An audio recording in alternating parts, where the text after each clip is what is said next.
Steps in recombinant DNA technology. कोई भी human insulin वगैरह कैसे बनाया जाता है, ह्यूमुलिन कैसे बनता है डायबिटीज़ की ट्रीटमेंट के लिए, तो क्या प्रोसेस है रिकम्बिनेंट डीएनए टेक्नोलॉजी का। सो इसके निमोनिक्स है ICIHSED। आई से आई, सी से कैन, आई से इन, आई और एच से इनहेरिट, एस से सुपर, इफेक्टिव डीएनए।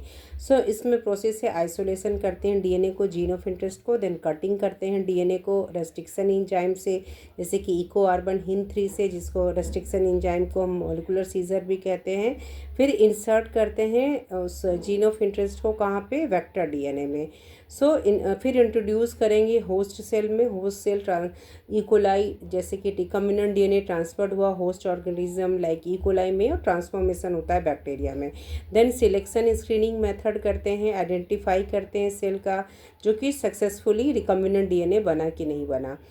और एग्जाम्पल एंटीबायोटिक रेजिस्टेंट मार्कर लिया जाता है। Then expression of gene and product formation होता है।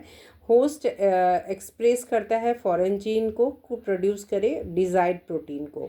सो E coli producing human insulin formation होता है। लास्ट में डाउन स्ट्रीम प्रोसेसिंग होती है, प्यूरिफाइड इंसुलिन एज मेडिसिन बनता है। सो ये मेथड हो गया। एक्सट्रैक्ट करेंगे, निकालेंगे डिजायर्ड जीन को, जीन ऑफ इंटरेस्ट को डोनर ऑर्गेनिज्म से।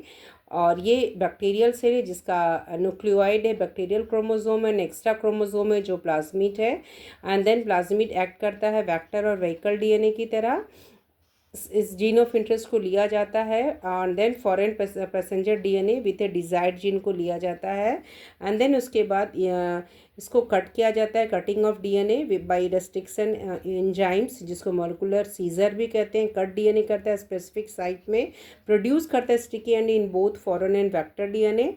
और ये एग्जाम्पल इसका रेस्ट्रिक्शन इंजाइम के इको अर्बन हिन 3 है। देन इसको इंट्रोड्यूस करते हैं, इंसर्शन करते हैं वेक्टर डीएनए में। वेक्टर डीएनए में इंट्रोड्यूस होने के बाद ये क्या फॉर्मेशन ऑफ रिकम्बिनेंट डीएनए बन जाता है और इस गैप को सील करेगा recombinant DNA. And then transformation of recombinant DNA होगा using a cold calcium chloride solution से। फिर रिकम्बिनेंट डीएनए होस्ट बैक्टीरियम में, इकोलाई वगैरह में विद रिकम्बिनेंट डीएनए फॉर्म कर जाएगा। फिर उसके बाद मल्टीप्लिकेशन होगा जिससे क्लोन्स ऑफ रिकम्बिनेंट डीएनए बनेंगे और मल्टीप्लिकेशन ऑफ होस्ट सेल होगा। Clones of engineered bacteria in a fermenter containing medium, then recombinant protein बनेगा, चाहे आप ह्यूमन इंसुलिन बनाइए जो भी बनाइए। देन डाउन स्ट्रीम मेथड होगा, प्योरिफिकेशन होगा एंड देन ये मार्केटिंग होगा। So these are the steps of DNA recombinant technology.